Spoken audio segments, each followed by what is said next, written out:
जय श्री राधे दोस्तों अगर जीवन में खुश रहना है तो इन बातों को अवश्य सुन लीजिए। दोस्तों आज हम आपके लिए एक बहुत ही ज्ञानवर्धक प्रसंग लेकर आए हैं। तो आइए एक टिटहरी और टिटहरी की कहानी के माध्यम से समझाते हैं। समुद्र तट के एक भाग में एक टिटहरी का जोड़ा निवास करता था।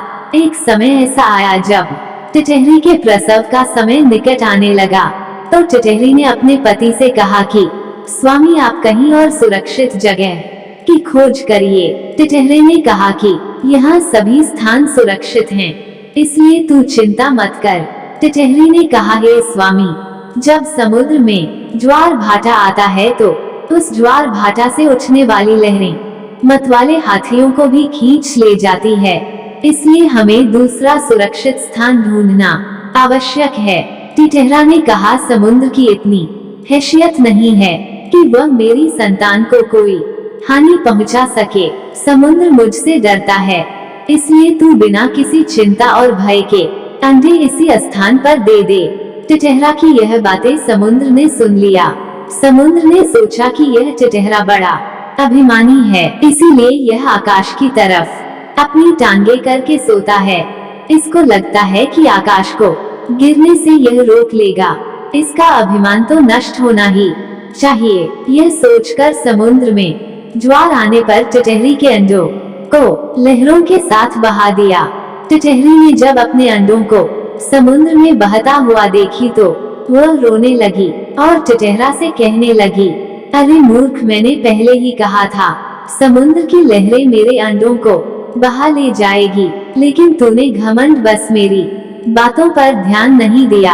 अपने प्रिय जनों की बातों पर जो अमल नहीं करता उसकी दुर्गति होती है। इसके अलावा बुद्धिमानों में भी वही बुद्धिमान सफल होते हैं जो बिना आए विपत्ति का पहले से ही उपाय सोच लेते हैं एवं जिनकी बुद्धि तुरंत अपनी रक्षा का उपाय सोच लेती है। जो होगा देखा जाएगा, ऐसा कहने वाले लोग जल्द ही नष्ट हो जाते हैं।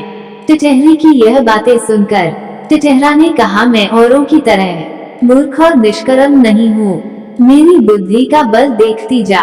मैं अपनी चोंच से जल भरकर समुद्र को सुखा दूंगा।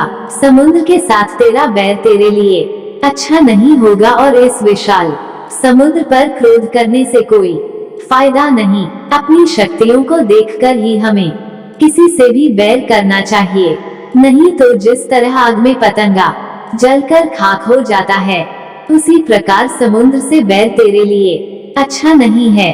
दोस्तों वह टिटहरा फिर भी समुद्र को अपनी चोंच के दम पर सुखाने की बात करता रहा। तब टिटहरी ने फिर से कहा, जिस समुद्र को गंगा यमुना जैसी सैकड़ों नदियां लगातार जल से भर रही हैं, उस विशाल समुद्र को तेरी ये छोटी सी चोंच जिसमें बूंद भर जल ही आता है, वह कैसे समुद्र को सुखा पाएगी। यदि तुमने समुद्र को सुखाने की जिद ही कर रखी है तो सबसे पहले अन्य पक्षियों की सलाह ले ले। कई बार छोटे छोटे जीव भी एक साथ मिलकर बहुत बड़े प्राणी को भी हरा देते हैं। टिटहरा ने कहा, तेरी यह बात मुझे अच्छी लगी, ठीक है, मैं दूसरे पक्षियों की मदद से समुद्र का जल सुखाने का पुण्य प्रयत्न करूंगा। टिटहरे ने अन्य पक्षियों को बुलाकर अपनी सारी बातें को कहा। तब अन्य पक्षी बोले, हम सभी इस कार्य के लिए असत्य हैं, किंतु हमारा मित्र गरुड़ है, वही कुछ कर सकता है, उसी के पास चलना उचित होगा। यह कहकर टिटहरा सहित सभी पक्षी गरुड़ के पास जाकर अपना दुखड़ा सुनाने लगे। सभी पक्षी कहने लगे, गरुड़ महाराज, आपके रहते हुए समुद्र ने पक्षी जात पर अत्याचार किया है, इस अत्याचार की रोकथाम होनी चाहिए। तब गरुड़ ने कहा, समुद्र बहुत ही विशाल है, मैं कुछ नहीं कर सकता, लेकिन मैं भगवान श्री हरि विष्णु का वाहन हूँ, मेरी मदद भगवान श्री हरि अवश्य करेंगे, इसलिए हम सभी को श्री हरि विष्णु के पास चलना उचित होगा। वो कृपालु हैं, दयानिधान परम पिता परमात्मा है, संपूर्ण सृष्टि के पालन करता है, वही हम सब पक्षियों की विपत्ति को दूर करेंगे। तब सभी पक्षी भगवान श्री हरि विष्णु के पास पहुंचकर समस्त बातों को बताया। तब भगवान श्री हरि विष्णु समुद्र के पास गए, समुद्र को डांटते हुए बोले, हे दुष्ट समुद्र, तूने टिटहरी के अंडों का अपहरण किया है।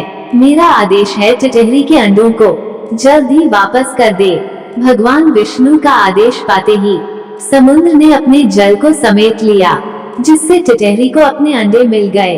दोस्तों, टिटहरा ने अपनी पत्नी की बातों पर ध्यान नहीं दिया और वो अभिमान बस समुद्र से शत्रुता कर बैठा। इस पर गलती टिटहरा की, लेकिन समुद्र द्वारा किए गए कार्य से टिटहरी को, जो एक माँ थी, उसके अंडों अर्थात बच्चों को और टिटहरी को दुख मिला। इसलिए समुद्र और टिटहरा ने भगवान श्रीहरि से क्षमा याचना किया और भगवान तो बड़े दयालु हैं, उन्होंने दोनों समुद्र और टिटहरा को क्षमा कर दिया। दोस्तों, अभिमानी का सर हमेशा नीचे रहता है।